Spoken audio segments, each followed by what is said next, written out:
I'm telling you, just wait, look at the screen. No, look at the screen. Okay, come on, look at the screen. Don't be scared. Shh.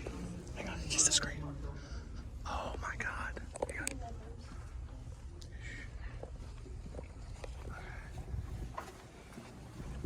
She's scared of the movies.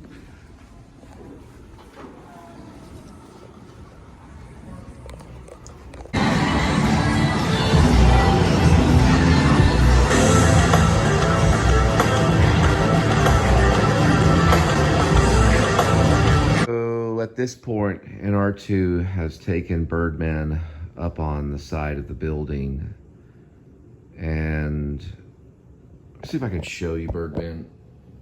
What I'll do is rewind it. See if it rewinds. I think it does.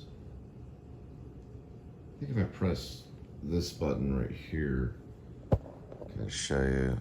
It's kind of like this gaming device. There we go. Now it'll start to rewind when I hit that button, and we'll see Birdman. There we go. We'll see Birdman in just a minute. They took the protagonist, the actor, to the top of the building there, or one of the buildings, and he's telling him that the talking theater doesn't matter because he gave him action. He gave them helicopters and,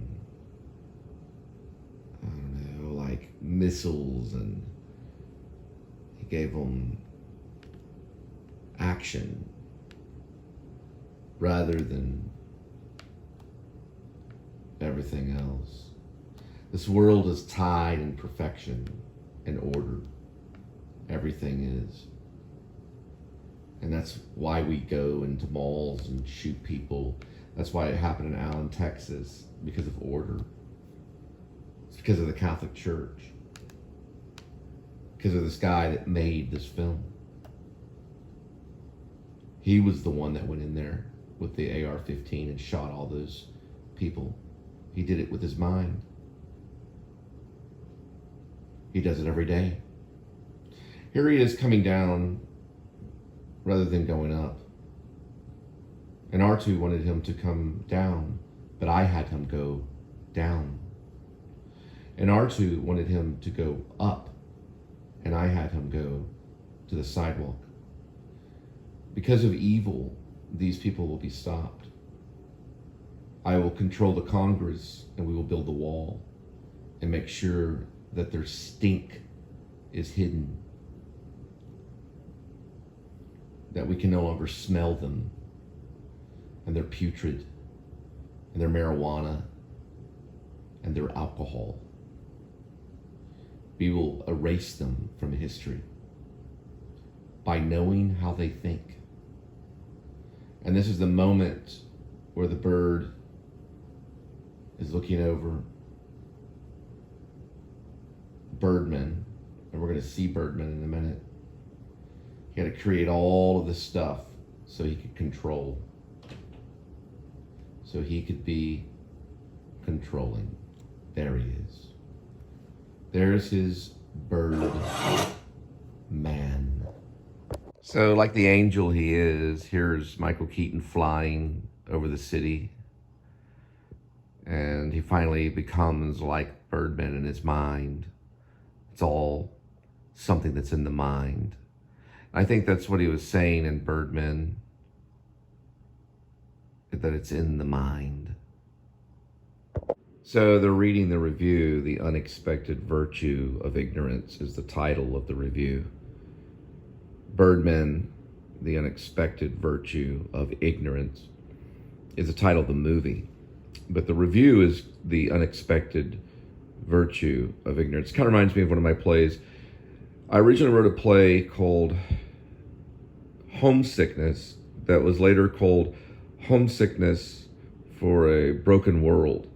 And then originally called, well, not originally, but the final Hidden Drive. So it was like three folds, three different titles, starting with Homesickness. And I performed it on SoundCloud with the SoundCloud Theater Studio Group. Daniel Lunt was later in another performance called, I believe it was called Russian Butterfly. But the first one we did with Maddie, and I believe Victoria Valentine and a few others, that one was actually Hidden Drive. It reminds me of this movie because of the title being Birdman, and then the unexpected virtue of ignorance. But it's interesting, titling things. Here is a scene where the manager comes in, calls the actor his best friend, and she is kind of a writer. I don't know if she's a columnist or something like that, but she looks over Birdman, or basically the actor, and I'm sure he has a name, and we'll get to all the names later. But really what's happening here is they're about to pan the camera over and show Michael Keaton's nose all bandaged up, and R2 has him at the point where he shoots his nose off, which is an interesting statement. If you ever look at different ethnicities, different nations, they all have different noses. You have the Irish English nose, or the Welsh nose. You have the Mexican's nose. You have the Native American's nose. You have the Asian person's nose. And you could even say the African's nose. They're all, noses are a big thing when it comes to race, and it comes to nationality. They'll all have different noses, right? We all have different noses. Bradley Cooper showing the nose in Star is Born. We all have different noses. Anyway, that's the kind of thing that he's talking about. Good to go. All right, now this is the moment I make my movie and edit. And remember, I have 3 children. We all have a similar nose. That's science, God, religion, and how it is.